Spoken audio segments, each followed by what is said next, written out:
Hey everybody, welcome to the Cliff Yates Show. Hey, I'm glad I got somebody already coming on here, Clone XL. Hey, thank you so much. Always positive comments from you, and I appreciate it so much. Listen, I have a few things I'd love to talk about today about living extraordinary. And at the same time, I have ulterior motives. I'll be the first to tell you I have ulterior motives for going live. Number one is I want to really grow the show. I'm not going to be shy about it. I want to grow the show, and going live really helps me connect with new people who aren't already subscribed to the channel. I've been going live quite a bit, driving in the car and in the vertical mode, because when I'm in vertical YouTube live mode, it shows up in the shorts feed, and I connect with a whole bunch of people that I haven't already been connected with and who aren't already subscribers. So I'm glad to connect with them. It's not always the most popular thing, right? Self-improvement, personal growth. How can I get better today than I was yesterday? To get more clicks and views, it's so much easier, and you can definitely do it through incendiary comments, political bent questions and commentary for sure. I've decided not to go that way. There's plenty of people doing that. 35 years ago, I got interested in taking control of my own life, how to make it better. I tried a few things. I had great results, and now I get excited about continued study in that field, and I continue to share them with other people. Hey, and already Clone XL left the positive comments. Let's see, if you have a positive question or comment, I'm going to put it right here on the screen just like that. All right, and that's going to work out good. You're going to be Clone XL. You're my model reaction right there.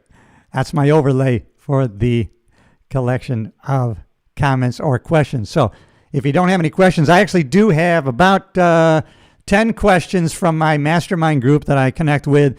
And so I'll use some of those questions if I have to. This has been a journey of 35 years of getting involved in this self-improvement, personal growth, kind of philosophy, psychological stuff, and the application thereof. And my journey has been really wonderful, and I love sharing it with other people. And I do talk about, hey, I'm not new to this game really, in this sense. When I was a kid of 16 years old, I'll give you a story here. When I was a kid of 16 years old, first of all, I had a group of friends who were athletes.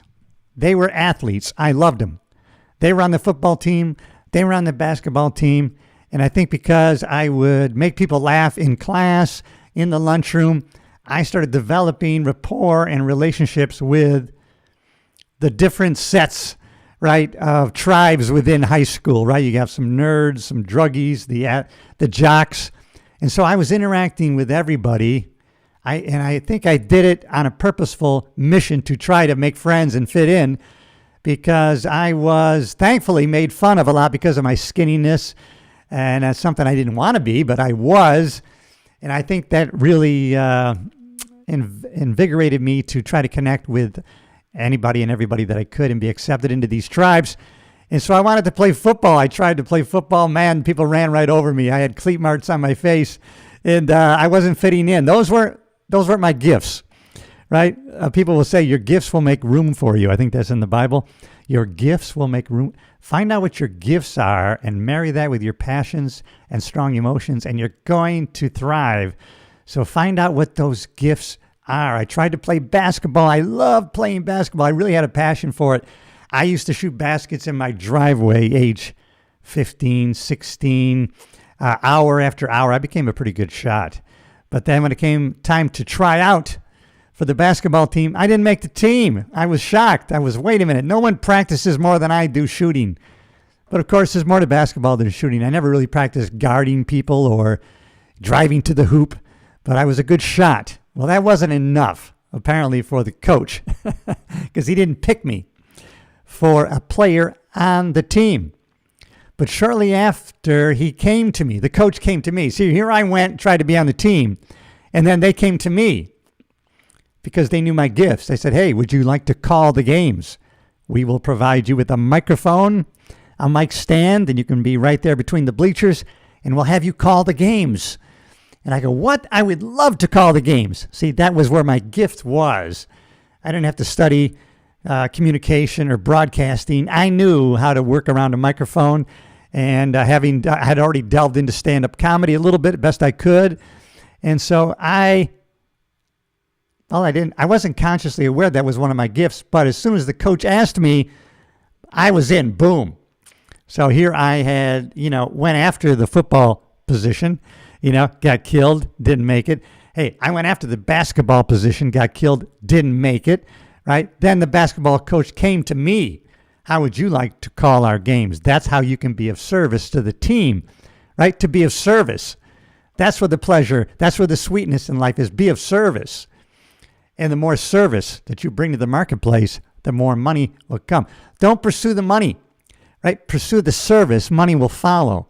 The marketplace will always pay you in direct proportion to the amount of service or the amount of value that you're bringing to the workplace. Hey, Anonymous 13. Hey, good day back to you. A positive comment. I'm going to put you on the board right there, my buddy. All right.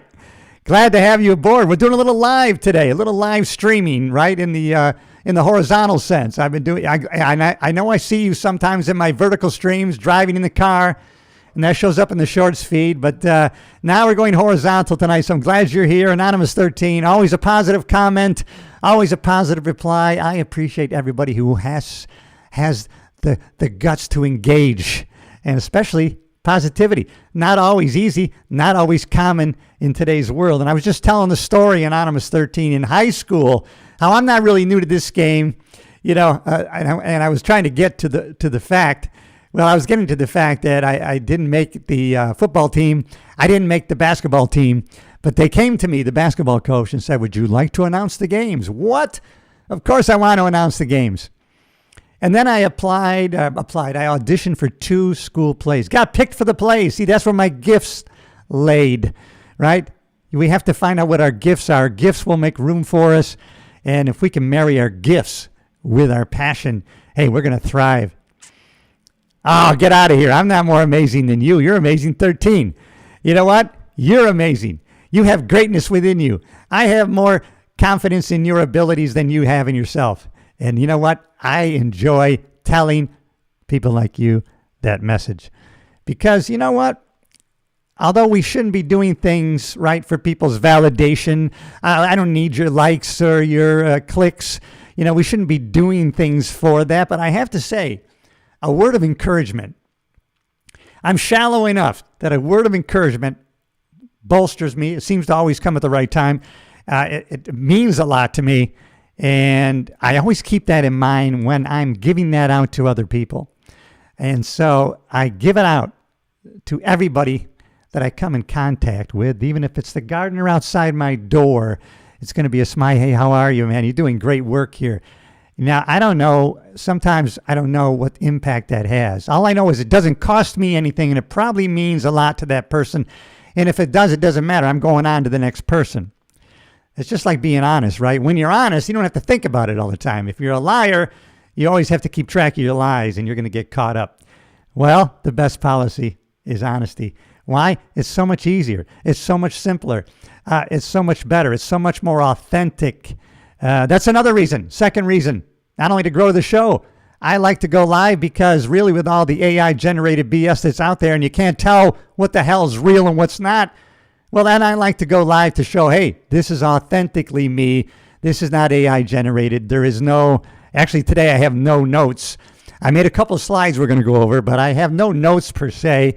There is no teleprompter. I am speaking from my heart, from my head, through my tongue out.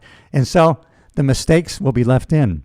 What's good about that is there's no editing to be done. I let it lie where it lies. It's like watching traffic and it's watching a big car crash, right? Everybody wants to stop and look at that. Well, sometimes it's good to watch people going live because you never know what's going to happen. And so I was going over.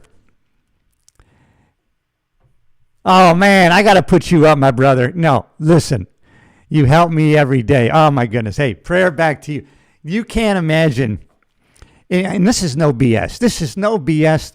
And this is coming from a person who was a cop for 35 years, stand-up comedian, actor.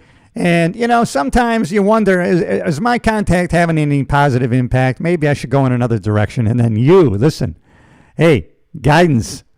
Look at that. You have no idea what just a simple comment could make to another person. So that says a lot about you.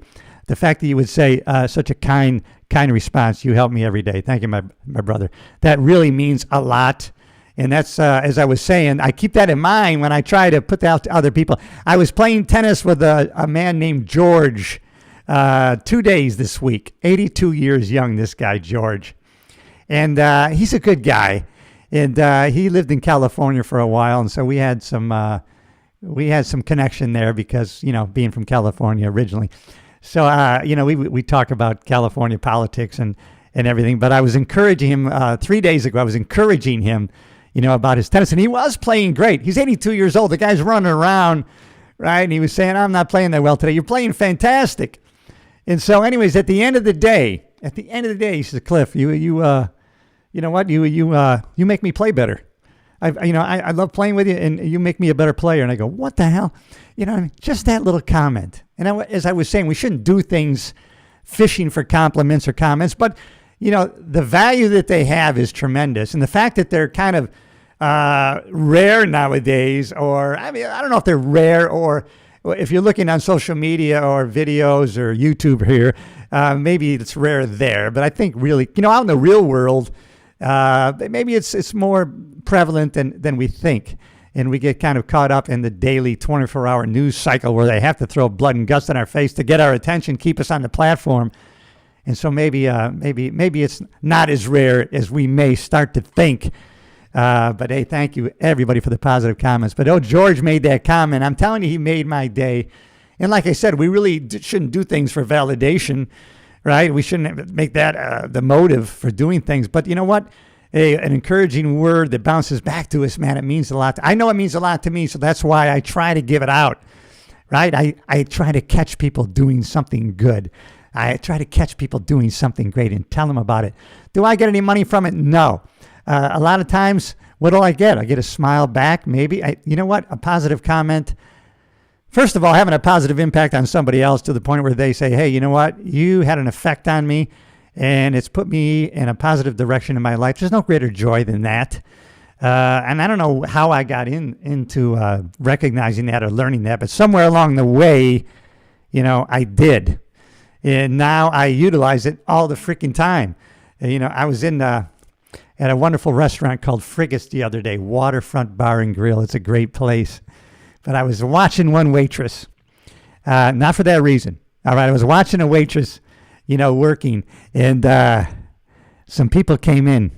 And when they pulled their chair out, it makes that sound in the cement a metal chair makes. And I noticed that she was attuned to that. Right? Even though she was doing some other work, that scraping attuned to her. Oh, there's a table. People are sitting down. She had the menus in hand. Boom, she was on them. And I told her, hey, I saw what you did there, right? You were paying attention always, right? When you heard that noise, you knew. Customers, here, boom, get over there with the menus, greet them, right? How you folks doing? Here's your menus, specials of the day. She was on it. And so I love that kind of culture. And hey, let me know in the comments if you've heard of this place. I never heard of this place before. I went to a place for breakfast. It's called First Watch, right? And it said breakfast, brunch, lunch. I guess they're only open till like probably 3 in the afternoon. I forgot to look. It was morning. And so I went in. And wow, these people were on it, right? I mean, from the time that the guy opened the door for me, saw me coming through, to the time they greeted and seated. And people were on me, right? I noticed, the atmosphere. Right, and the way, man, I mean, they were on you. I mean, not just me. I'm watching everybody, and so I decided to look it up. Right, I got my little phone here.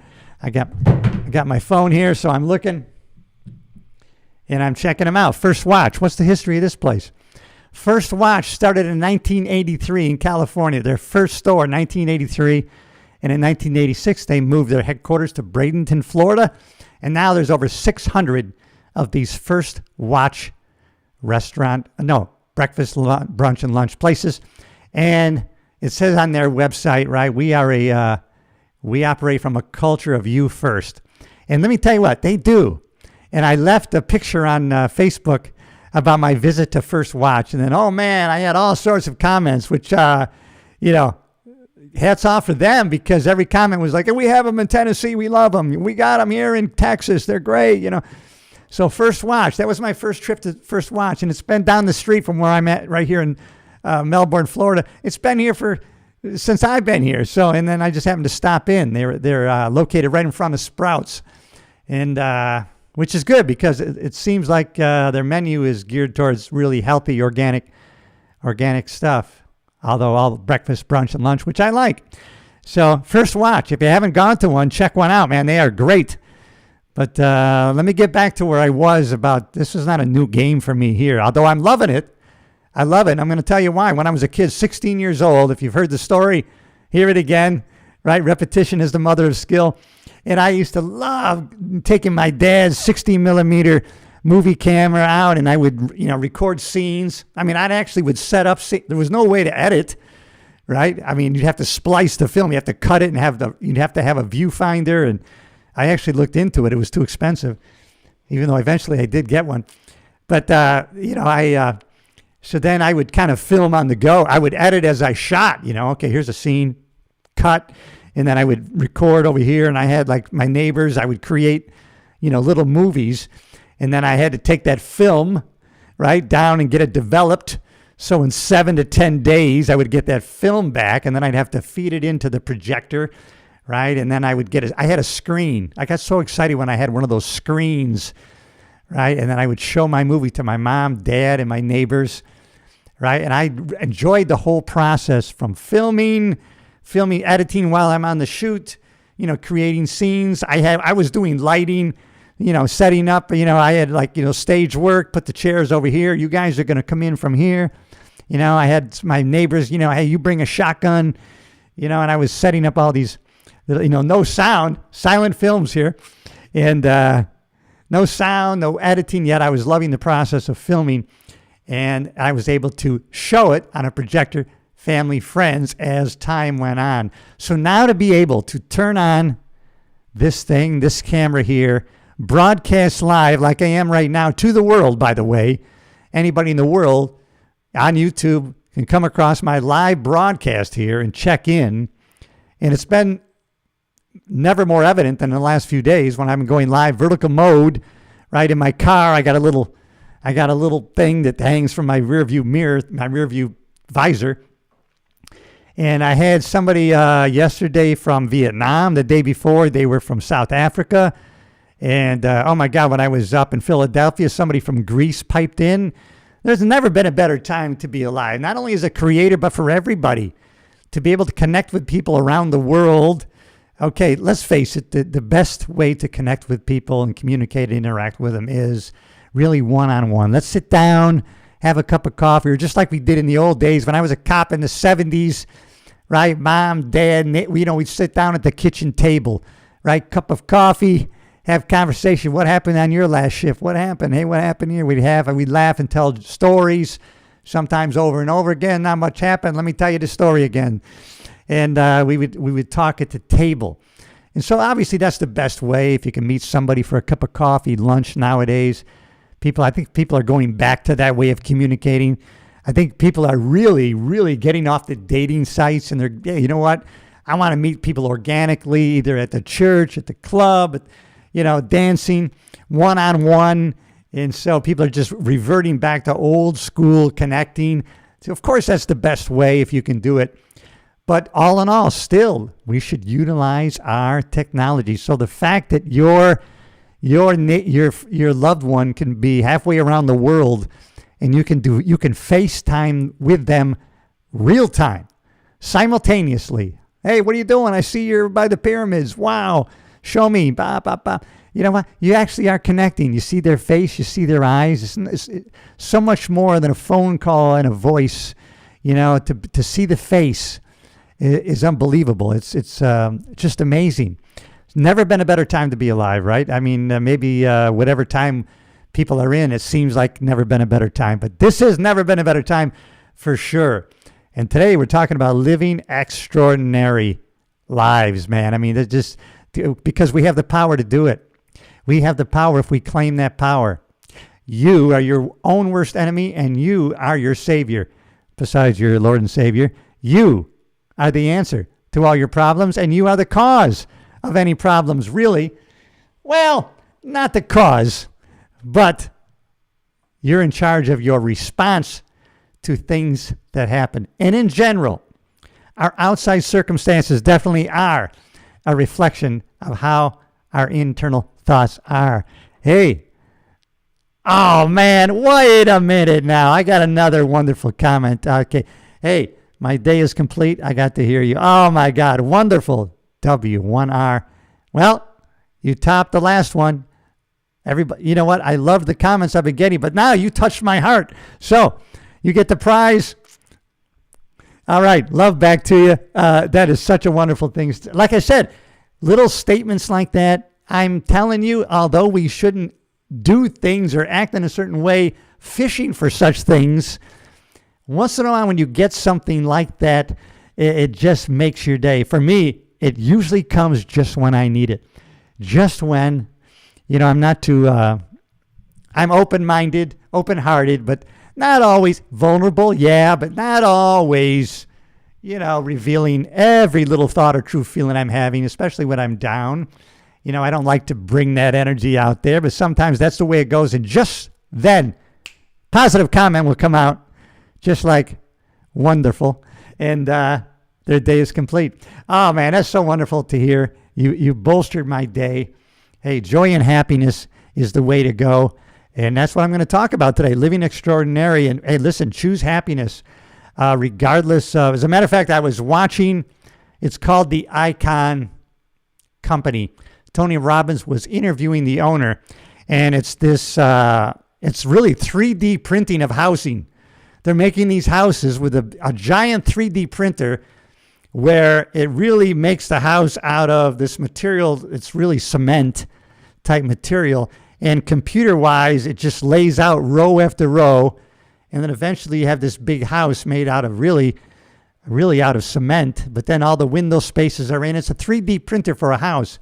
And the creator of this business, this Icon business, Tony Robbins is interviewing. And then and Tony's referencing, hey, you're going through with, even though you've had some tragedy, you live with joy. And the guy started tearing up. And he's going, yeah, my wife of 13 years, she lost her battle with cancer and died and left me. I got the 4 boys. And I'm thinking, oh, my God. When I hear it, we shouldn't compare ourselves to other people. But sometimes I do it just to show myself how grateful I should be for the wonderful life that I've gotten to live. Look what somebody else is going through, and you never know what they're going through, right? Other people that we come in contact with, we never know what they're going through. And I remember years ago, now I've cleaned that up and I've fixed it. But sometimes I would react to the response I got from other people, right? If I brought them, hey, good morning, how are you? And they didn't respond to me. Sometimes I would get in their face about it, right? And then I learned, hey, listen, you don't know what somebody's going through, right? We can't know that. So whether somebody responds in likeness or not, it doesn't matter.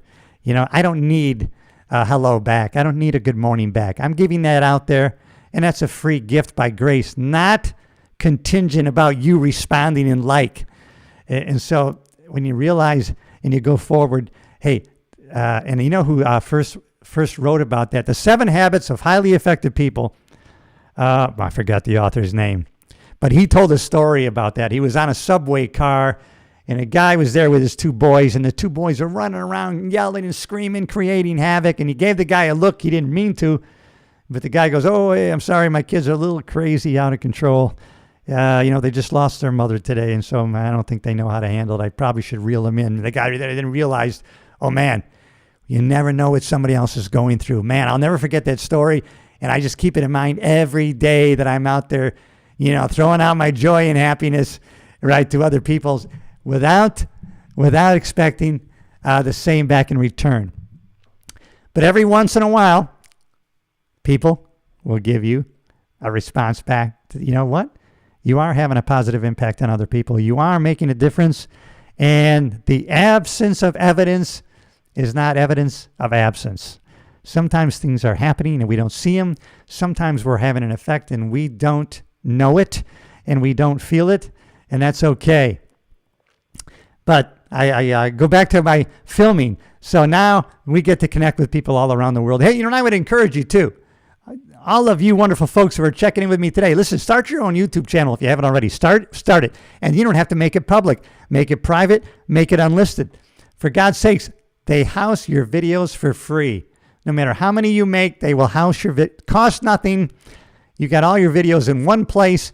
You can share the link with just your family, your friends, or whoever you want to look at it, or leave it for a legacy for your grandkids. Can you imagine if we could look back now and have our grandpas and our grandmas talking to us about what they were going through, or they were filming their day, right? Milking the cows at 5 a.m., these kinds of things. Oh, that'd be so great to see, especially in a movie form, in a video form. But even, we don't have a lot of pictures of our great-grandfathers or great-grandmothers. So as I once found or learned from Jim Rohn, my first seminar on personal growth, self-improvement, but Jim Rohn, back in, I think, 1992-ish, 3-ish. And he's the first thing I remember him saying is take lots of pictures, man. Take lots of pictures. Leave a legacy of pictures for your kids and your grandkids. Don't you wish your grandpa and your grandma took all sorts of pictures? And and now we can take all sorts of pictures. They cost us nothing. This is back when we were still, right, using film, really. I think we were pretty digital, but we were using film a lot of the time, too. We all had cameras, Instamatic cameras, and we were still paying to have film developed. And he said, take lots of pictures. And so it was funny. I remember when we were totally digital, right, with our cameras, and my dad would say, don't waste the film. Dad, there's no film. It costs nothing. Don't worry about it. I've been following a guy, everybody. So as a lot of you know, I got hooked on the self-improvement personal growth game over 35 years ago when I was a deputy sheriff for the Los Angeles County Sheriff's Department. Through my own attitude, through my own focus, through my own meaning that I was giving things, I got into a very, very dark place attitudinal-wise. My attitude was not of gratitude. My attitude was poor. I was reaping the benefits of a poor attitude. And it caused a lot of anguish, anxiety, and anger in me. And you know what I did with that? I focused it in another direction. That's one thing anger, frustration can do. It can create energy that you can focus in a positive direction. The thing is, it doesn't last that long. It'll fade. So we can use it initially, but eventually we want to start relying on an attitude of gratitude, love, and affection, right? Thankfulness, grace, compassion, empathy for others, love, and kindness. We want to operate in those higher frequencies, and those can last the rest of our lives. But so I started focusing in a different direction. I said, I'm going to get my real estate license, damn it, make as much money as I want based on the ability to whatever I want to do. And so I got my real estate license, and my broker sent me to a Jim Rohn seminar, and that's when I first got exposed to self-improvement, personal growth, and then I found that Tony Robbins had first worked for Jim Rohn. And then I said, hey, I'm going to go to, who's this Tony Robbins guy? And then I awakened the giant within. I read the book, and I went, there's a seminar coming up in Anaheim, California. Whoa, walk the hot coals. Holy shit, I'm going to do it. I'm doing it. And I paid the money. I remember it was $600 to go to a Tony Robbins seminar. I'll say it's 1993-ish. 1993, 92. And Anaheim, California.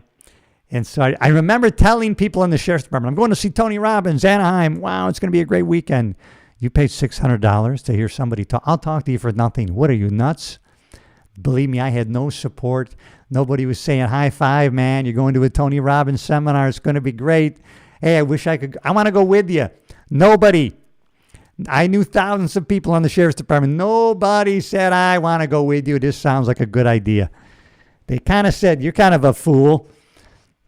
And then I got to the seminar, right? The first hour, I'm meeting these people. I met a lady. She owned, I want to say, 5 or 6 beauty salons in the San Francisco area. She said, I closed them all down. I closed every one of my salons down, and I brought all the employees here today. I want them all to go through this. And so this is my second time. And I go, oh, wow. And then I talked to an airline stewardess, a flight attendant. I think back then it was still a stewardess, No, it was flight attendant probably. And she said, hey, man, this is my second one too. And then we all had lunch together. And I'm like, wow, I'm around like-minded people. Everybody was excited about, what was going to come this weekend. Walking the hot coals, right? 12-hour days with Tony Robbins and Joseph McClendon, right? And so, it was fantastic. 2,000 people. At the time, I thought that was just an amazing amount of people. 2,000 people. And we did the fire walk. Walk the hot coals, right? I can't remember if it's 12, 15 feet of hot burning coals. The first thing you do is they build the fire up, right, when it's still daylight. Then you go down a couple hours later when it gets dark and you see the flames 10 feet high. Ooh, and you feel the heat. Ooh, right? And I think Tony does that on purpose to think, ooh, because he knows your mind is going to tell you, ooh, you don't want to do this. You're going to die. And then around midnight you go, and then you get the rows of hot coals are spread out, and they're glowing. Tony Robbins is high. He's high on a ladder. All right, everybody, get ready. Get yourself in that state. Yes, yes, yes. And then before you start walking, I want you to say over and over again, cool moss, and walk with intention. Do not hesitate. And you do it. And it's not a trick, right? Coals are they're a poor conductor of heat. So it's not a parlor trick per se, but what it does is it shows you. Your mind told you that you can't do this. It's dangerous. You're going to get hurt. And that wasn't true. What else does your mind tell you that you cannot do that you probably can do? You can. You can do it. And fast forward, 17 years later, 2019, and then my wife and I both go to a seminar. My wife wanted to go. If you ever want to go to a live seminar again with Tony Robbins, I want to go with you. And so in 2019, we went again to a Tony Robbins seminar at the LA Convention Center. Hey, if you haven't already, subscribe to the channel, everybody. Glad you're here.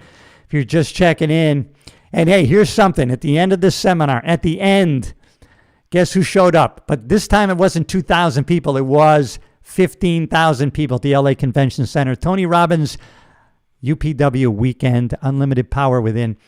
Unleash your power within. Yeah, it was Pitbull. Pitbull showed up on the last day. And I remember Pitbull talking on various platforms how he, when he wanted to be a rapper leaving school, and his mom would pick him up and she kept playing those damn Tony Robbins tapes in the car over and over and over. That's all he heard, But guess what? He said, you know what? Outside here of the convention center, hey, my jet is parked right next to Tony Robbins. And that was a true thing, man. So Pitbull, quite an amazing guy. He says, I'm not the most talented. Hey, but I'm the most driven, and I am the most persistent. And he says persistent beats talent every time. And he sang 3 or 4 songs. It was pretty amazing. That was pretty amazing. Pitbull, and I love Pitbull. He's always out there with a lot of positive comments, positive things to say. But that was how I first got involved with personal growth, self-improvement. I just got hooked on it ever since, and I'm still learning. I'm still lifelong learning. And now I've been following, although I have for years, I've always loved Bob Proctor. Bob Proctor, he started a company with Sandy Gallagher. So they have the Proctor Gallagher Institute. Basically, it's kind of all into the law of attraction, but more. He was in the movie The Secret. Bob Proctor was in the movie The Secret. And he said, the Secret became viral. So everybody's talking about the law of attraction. But actually, preceding the law of attraction is the law of vibration. And she says, what you think, right, creates pictures in your mind, and those pictures in your mind create emotions, and those emotions cause a vibration that is magnetic to other people and things on that frequency, and then other powers and people in the world who are on that frequency, things start to manifest into physical existence, those thoughts that you only had in your brain. And that's kind of his focus has been on changing your paradigm, the way you process information, and to always be operating on a higher frequency. Whatever you want, he says, is on a frequency. And when you get on that frequency, it's attracted to you, and you are attracted to it. He always said it's easy to explain it by use of the phone, right? By use of the phone, right? If I call somebody, their number, now we're connected. We're on the same frequency. No matter where they are in the world, right? I can see and hear them on this device because now we're on the same frequency. And I love when he said, in this room right now, which is true. Think about this. In this room right now and where you're at, there's all sorts of music. There's all sorts of movies in the room where you're at right now. Music, there's movies, there's all sorts of things in your room. You can't see and you can't hear them. But, right, through the dish on your roof or through your cable system, if they're on the same frequency, all of a sudden, if you have the right device, you can show those movies, you can show that music. It's always been there, but now you're connected on that frequency, right, through a device or a service. But the wavelengths, the frequencies are traveling. They're in the room all the time. We just can't see, feel, or hear them. Hey, what's up? Oh, I got to put you on there.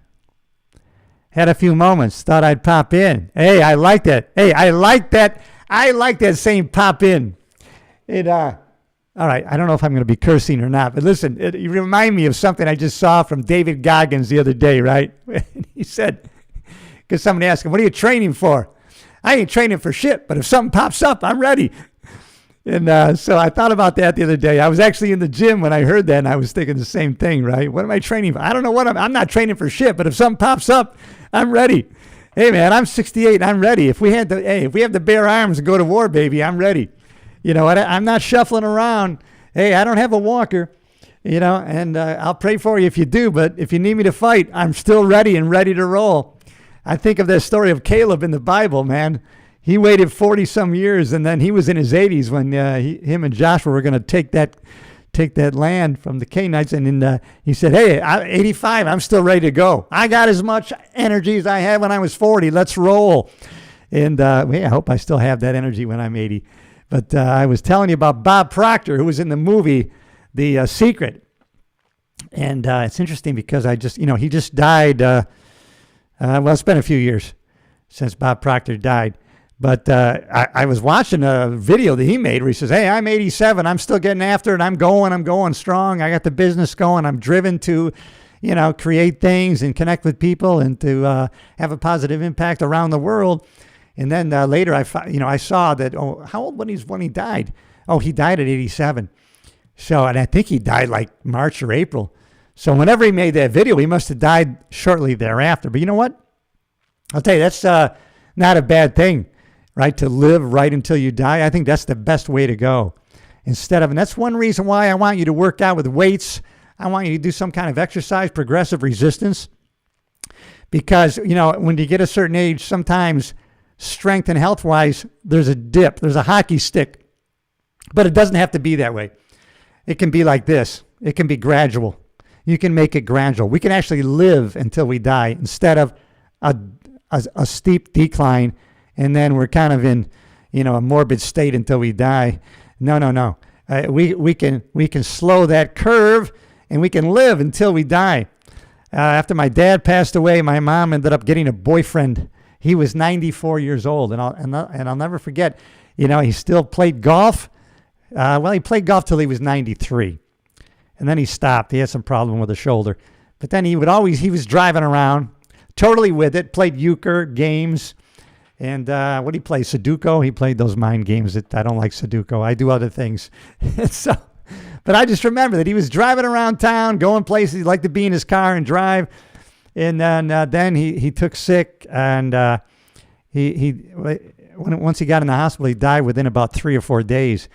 But the thing is, he lived until he died. It wasn't like he was laying in a bed at some home for 5 years. That guy was out in the field. He was out in the field till the end. And that's the way we can live. But we got to do it with intention. Don't wait till you're 40, 50, 60. I don't care if you're 30. Get after it now. You don't have to be in the gym, by the way, 2-3 hours a day. You can be in the gym 3 days a week, 45 minutes, and that's going to keep you strong, healthy. It's also going to affect your mind, right? Hey, the body is an instrument of the mind. Don't forget that. As a matter of fact, I want to start looking at some of the slides that I was studying today from Bob Proctor. He's really big on the subconscious mind, and so am I. I got a couple stories I'll tell you about, as a matter of fact. I'll tell you a subconscious mind story, how I know this is real.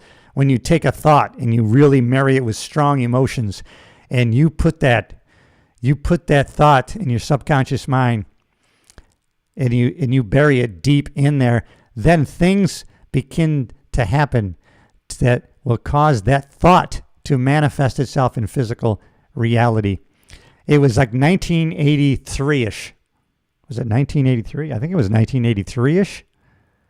When Richard Pryor came out with his comedy DVD, Live on the Sunset Strip. I loved that DVD. For some reason, and I have been doing stand-up comedy in my classroom in high school, and even after high school, a band hired me to go around with them. I was actually getting paid $50 a weekend to do stand-up. I was getting paid as a comic, and I had all stolen material. I didn't even have any written material of my own. I didn't even know until I got to LA and Hollywood. That's something you just don't do. You got to write your own shit, right? You speak from your own life experience. You may have the same premise or theme as other comedians because of what's going on in the world, but you have to write your own stuff. You don't steal or copy or mimic the acts of other people. But I didn't know I was doing this since I was 16 years old in front of the class. And so when I saw that DVD, Live on the Sunset Strip, man, I was like I played that over and over again, right? Now, for some reason, I was enamored with the location. So I looked on the back of the DVD. Where the hell is this filmed? I love the looks of this stage. Live on the Sunset Strip, filmed at the Hollywood Palladium, Hollywood, California. I got to perform on that stage. Why would I even think that? That's the stupidest damn idea you could ever... Listen, I don't care what idea that comes to you. It's not stupid. Put it in your subconscious mind. Let it sizzle. Put strong emotion with it. You're going to be surprised at what's going to come to work in the universe to make it manifest itself in physical reality for you. And you're going to say, holy shit, I just had this as a thought, right? I married it with deep emotions. I planted it with a subconscious mind. I kept the weeds out and watered it through the years. Look what happened. And you're going to say, look at the coincidence that happened. They're not going to be coincidences. You caused this. There's a cause and effect. And so 1983, I never performed in a comedy club at that point. I did end up performing at the Cintas were on a break at the Buffalo Playboy Club. This would have been this would have been, I'm sorry, this would have been 1981-ish. Yeah, maybe 1980, 81. I was a deputy sheriff in upstate New York because I became a cop in California in 83. So it would have been before that. Even it would have been 78, 79 probably when I saw the DVD Live on the Sunset Strip. Having no clue or even inclination at the time that I would be going to Los Angeles or living there. And here I was thinking, I got to perform on that stage, the Hollywood Palladium. I see myself on that stage, right? I had an image in the future. With our creative imagination, we can create these images of where we want to go. And if we know where we're at, we can start taking steps in that direction. But all I did was it was strong emotion. I did put that image in my subconscious mind. Before I ever knew anything about the subconscious or the power of the subconscious mind, the power of our thoughts, before I knew any of that, I was doing, the way the laws of success in the universe work. It doesn't matter if we have an understanding of them or not. They work no matter what. Gravity works no matter what. It doesn't care about who you are. It works. If a baby crawls off a balcony, falls to its death, you're not going to be able to say, the baby didn't understand gravity. Gravity doesn't give a shit. It always works because it's a law of the universe. That's why sometimes you'll say, this guy he's ill-intended, but yet he's successful. Well, if he's employing the laws of success, the laws work for everybody regardless of their knowledge. You may have a limited knowledge of electricity. All you know is how to hit that switch on the wall. Well, you know what? It doesn't matter. If you can flip the switch, you can light up your room, even though you really don't understand how it works. But the fact is, it's been put into place. And then when you activate the electricity and it lights up the light bulb, it's going to work no matter what or who hits the switch. If your dog by accident puts its nose on the switch, it's still going to work. These things work even if you don't have an understanding of them. Hey, what's this? Big and bad. You've mended your ways. Hey, listen, I've mended my ways. Are you kidding me? You can't imagine. It doesn't happen so much anymore, but for years and years when I was doing all my positive mental attitude study, employing principles of, believe me, people would tell me, is this the same Cliff Yates who did this? Some people have a long memory of the crazy bad shit that I did. And but for the grace of God go I ask for forgiveness and a lot of my things. So, hey. Oh, man, I love it. I love it. Hey, thank you. Big and bad, man. Sometimes, it's very attractive to be kind of a badass in a good way, right? If you're trying to attract women, really, they kind of like that. They like a bad boy. Not in a bad way. You don't have to be evil, right? But you can kind of be, you can be kind of a wild guy. That'll work. And that's okay. Hey, thanks for the comment. I love it. I had to put your comment up on the screen here. Hey, if you haven't already, if you're just checking in, my live broadcast here, subscribe to the channel. We're growing a community of progress. And listen, we can, I don't know, you got me thinking all sorts of things. All right, hey, let me go on. I did make a couple slides based on the teachings of Bob Proctor. I'll tell you what I always do. I always give credit to where I learned the shit. And, God, you know what? Jim Rohn would always talk. Oh, Jim Rohn would talk about something. He would always say something. And he was big in the 1960s. And I always attributed it to him. But it's funny, sometimes when I like to go back, and then I find out, holy shit, this was said in the Bible. This person is saying this in the 90s, but really, this is a biblical, idea. And Jim Rohn would often say, people curse the effects, but they nurture the cause. People curse the effect, but they nurture the cause. And then I've been reading this book by James Allen. As a man thinketh in his heart, so will he be. As a man thinketh in his heart, so will he be, right? We are what we think about all day long. But as James Allen says, as we think in our heart, that means as we think with strong emotion, we will be. And one thing we're going to go into in a few minutes about the conscious and the subconscious mind, our conscious mind has the ability. We have control. We can accept or reject, right? People come to us with bullshit, bad ideas. We can reject them, right? They can talk to us about ideas or anything. We can say, hey, not accepting that. Well, I'm not taking on that idea. That's stupid. We can accept or reject it. When we start planting ideas into our subconscious mind does not reject, it accepts. That's why the power of questions is so important. I don't care what question you ask your mind, your subconscious mind, it will look for an answer, will not argue with you. If you ask, why am I such an idiot? Why do bad things happen to me? It's going to look for answers. Well, maybe because of this, maybe because of that. It never argues and said, wait a minute, you're a great person. You know what? Look what you've done in your life. Look back on all your wins, some of your successes. No. It looks for the answer. So now you've got to,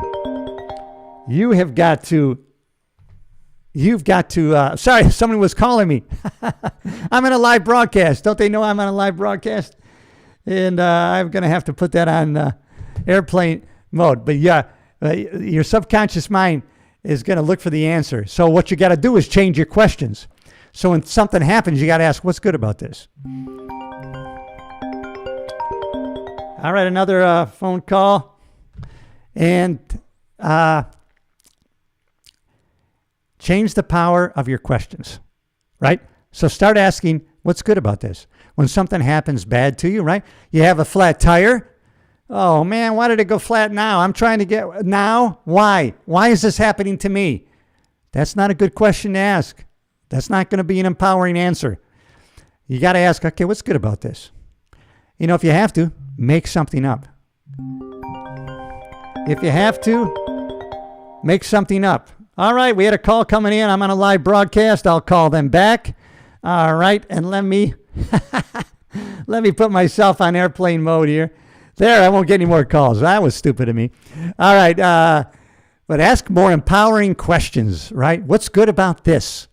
You know, I often make up things. If you're going to make up things, right? We often make up bad things. Oh, I know why this is happening to me. What if we made up things like, oh, I got a flat tire. What's good about this? You know what? Maybe around the corner I was going to get hit by a bus. Oh, thank God I had the flat tire. I'd rather be alive today with just a flat tire than killed. So sometimes, you know, why is there an accident? I'm not going to make my flight. Or maybe that flight was going to crash. You know, make something up in your favor. If you're going to make up a lie in your head about something, make it up in your favor. I know, God, you're doing this for the right reason. Thank you so much. I might as well thank you now. Before we get to it, I'm going to thank you. Hey, I like it, man, if you're following my ideas. Listen, I want to tell you something. Everything I share with you, I'm always going to give you the author or somebody that I learned it from. Listen, most things have already been talked about or created or demonstrated before. Now, for us, you and me, sometimes we have a unique experience with it, right? And that's where I come in. I'm going to tell you, hey, listen, I learned this from Tony Robbins and I tried it. I learned this from here and I tried it. This is the results I got. And so, listen, I know that I was in a bad spot in the LA Sheriff's Department. Negative attitude, what I was reaping, what I was sowing. I know I changed my thinking. And so when I changed, then things began to change for me. Then all of a sudden, my career turned around. All of a sudden, I was making more money. All of a sudden, I was open-minded. I was trying new things. Next thing you know, I rented out the Hollywood Palladium, and I ended up performing on that stage in 1998. Wait a minute. Back in 1979, I saw this DVD of Richard Pryor live on the Sunset Strip, and I thought, I want to perform on that stage. What was it? If it was 80, 18 years later, I'm on the stage at the Hollywood Palladium. I planted that in my subconscious mind 18 years earlier. How did that come to be? Is this a coincidence, or is there a power of the subconscious mind? Can we implant in our subconscious mind ideas? Can we change the way we think? Can we take visions? Can we have creative imagination? And can we marry them with strong emotion and plant them in our subconscious mind and put them on a frequency that everything else in the universe will come together on that frequency to manifest in physical reality that which we had created in our own mind's eye? Absolutely. You know what? I like the way I said that. Can somebody, if I had a producer, I would have them get that clip. That's going to be powerful. I think later. Let me mark that down. When was I said that? All right, at 50 minutes, check that out. Mental note, 50 minutes. I'm going to check that out. I haven't even gotten to the slides yet, everybody, because I've been just having a good time talking to you, talking about, listen. All right, listen. Bob Proctor talks about the animals, all the other creatures on this planet, all the other creatures that are alive. They have instinct, and they feel at home. They're in their own environment on this world. They don't have to create anything to eat. Everything is provided for them. Their instinct leads them to survive. All right? But we're not at home here. And if you're a follower of Christ, a believer in God, the Bible tells you, right? We're in this world. We're not of this world. And we should take note of that. But we had our great creator, we had our instincts removed, and we were given higher faculties. Higher faculties were put in place for us. What are they? We were given perception. We were given will. We can reason things out. We were given imagination. We were given memory and intuition. Right? Intuition. Above the six senses, right? Sight, sound, smell, taste, touch. And then there's that sixth sense, we call it, right? We have that intuition. If we'll listen to that voice. How about the will? Von Braun, that German that was brought over to the space program.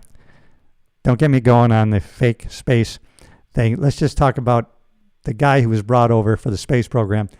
And John F. Kennedy asked him, what would it take for us to create and build a rocket to take a person to the moon and safely bring him home again? And Von Braun, I think it's Von Braun, said, the will to do it. That's all it will take, is the will to do it. We just have to have the will. And that applies to us personally. Don't worry about the why. The why will come later. More important is the reasons you want something. Decide on what you want. And I'm telling you what, the things I talk about will make you get it. You will get exactly what you want. I am telling you, not just once in a while, every damn time. You're in the right place. Subscribe to the channel. The things that I'm really going to be talking about for the rest of my life are going to serve you in a way that you probably can't imagine where you are right now, but maybe you can. Maybe you're in a great place and you're just trying to get to the next level. You know, that's the beauty of life. Hey, I appreciate that I've gotten here. You know what, but there's more. There's also, there's a term it's called, oh my God, it's satisfied dissatisfaction or something. It's, I'm content with everything that I've achieved and gotten in my life, but, I still move forward in trying to achieve even greater things than these because there's a pleasure in it. There's a fun in it. We're meant and created to do so. It keeps us young if we're still creative. We still have a creative imagination. We still want to serve people more. So we were given, instinct was taken away, and we were given perception, will, reason, imagination, memory, and intuition. You have everything you need to go after whatever you want. You have the power. You don't like where you're at, change it. You don't like the job you're in, change it. You don't like the relationship, change it. You have the power. I mean, I'm telling you, you have the power. You are God's highest form of creation, my friend. Other creatures operate by instinct, which that's perfect for them. But we have the DNA of perfection by our Creator. That's why we like to create things. We were given creative imagination. Everything, nothing is created or destroyed. It already exists. We just have to find it. The ability, electricity was already there. We just hadn't discovered it, how to use it. It's always been there. Everything is already there. Everything's already in place for you. Your DNA is already perfect. I'm telling you, you're lacking nothing. It doesn't matter what you want. It comes to you by law, the laws of the universe.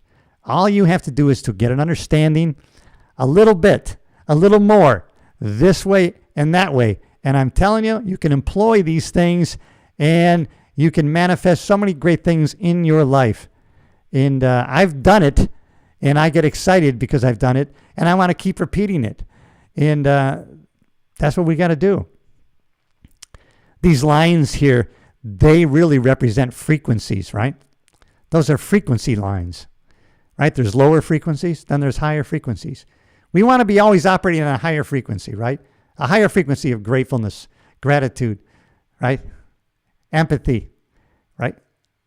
Most people are extras in their own movie. I did a couple of videos on this with the camera. I had my camera view with movie seats and a screen.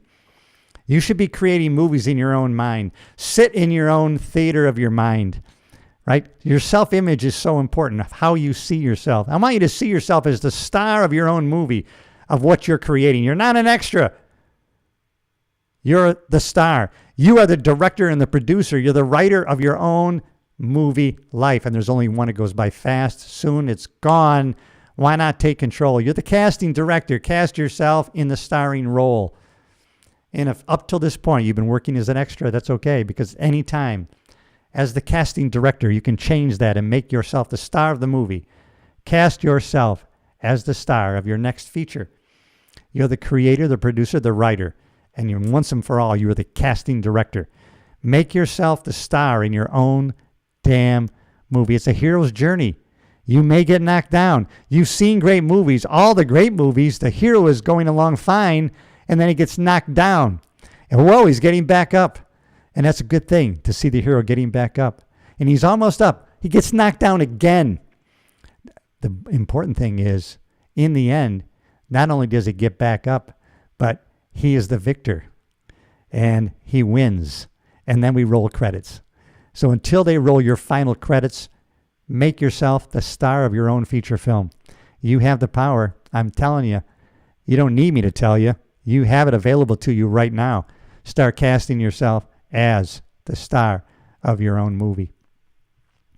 Everything you want is also on its own frequency. I wrote down in its own frequency. Well, maybe that's correct. Everything you want is also in its own frequency. You want a big beach house? That's on a certain frequency. All right? Once you get on that frequency, the attraction is going to bring you together with it. Don't ask how. Doesn't matter. It's going to come. The opportunities are going to show up. You just have to know in your mind what you want clearly. Create the image of where you want to be and what you want to have. Then reverse engineer back to where you are, and then start moving in that direction. Start creating multiple streams of income. You can find out how to do that. And keep going towards that vision of your future. And make the happiness in going towards that vision, not in getting to the vision. See, if we make the happiness in the end in what we get, then that's going to be a short time of enjoyment. But if the enjoyment is all the way along the way, now 90% of the time we're on a journey. So now 90% of the time it is the icing on the cake. That's where the joy is. So pre-bake into your recipe joy in the journey. You'll never regret it. And you can do that right now. Your spiritual DNA is perfect. It's all knowing, it's all powerful, it's ever present. It's the real you, exactly who you are. Are you truly who you pretend to be? You let me know. Any questions? Let me know. When you get on another person's frequency, you're one with them and the magic happens. That's how we are when we have that phone number, right? We get on this, we're on the same frequency. When we call their number, we're on the same frequency, and now we're connected. Nobody else with them. Hey, subscribe if you haven't already. I'm so glad you're here. This live broadcast. Happy, healthy, and wealthy. Bob Proctor talks about his friend who was telling him, hey, Bob, do I look happy to you? Yeah, you look pretty happy. All right, Bob, you're a miserable son of a bitch. You're the most miserable person that I know. And Bob says, hey, man, at the time I was miserable. I really was. Are you healthy, Bob? You don't look too healthy. I see you smoke. Do you drink? You look like you're out of shape. Yeah, I mean, do I look healthy, Bob? Yeah, you look healthy. Okay. What's your bank account? What is how much money you got in the bank right now? Oh, you owe a lot of money, Bob. You're in bad shape, Bob. Yeah. I'm in bad shape. Listen, Bob, your way hasn't worked. All right? Why don't you try mine? Why don't you try my way, Bob? And that's when Bob says, I'm going to try your way. And so that's when that guy gave him the book Think and Grow Rich by Napoleon Hill. I actually have the deluxe edition right here. And you know what? Bob Proctor read this book every day for 60 years. Not only that, every day for 60 years, he listened to just one recording of The Strangest Secret by Earl Nightingale, right? Earl Nightingale, who said the secret really is we are what we think about all day long. Over and over again. He said it makes no sense to read or hear the same thing over and over again. But that's the key. You know what? It sometimes is the same words, right, that we're hearing over and over again. But every time that we hear it for the next time, we're a different person. We're of a different mindset. We may be having this run in the background, but as it runs in the background, we get ideas in our head that we didn't have before, right? We're not the same person that we were when we heard it the first time.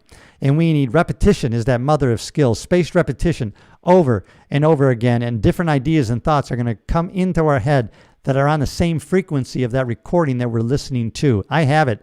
I have that recording, The Strangest Secret by Earl Nightingale. It's like reading the Bible. You can read the same part over and over again. And all of a sudden one day it hits you. Why did it hit me today? Why? I've been reading this same passage for 15 years, but today I got it. Today it hit me. Why? Because you're a different person as you read it today, right? We never put our foot in the same river twice, right? We put our foot back in the river. It's not the same river as it was yesterday. It's different. We're different. We're constantly changing. And that can be exciting if you look at life with a different paradigm, a different perspective. Bob is always talking about changing your paradigm. What is your paradigm? It's a multitude of ideas and habits that we have and how we process information. And when we go to change our paradigm, how we look at things, our perspective, the ideas, our paradigm will fight us because it's comfortable where it is. It says, hey, you're safe. You're not going to die here. everything is good. Why are you stepping outside this comfort zone? Why are you leaving the cave? You might die. And we have to override that.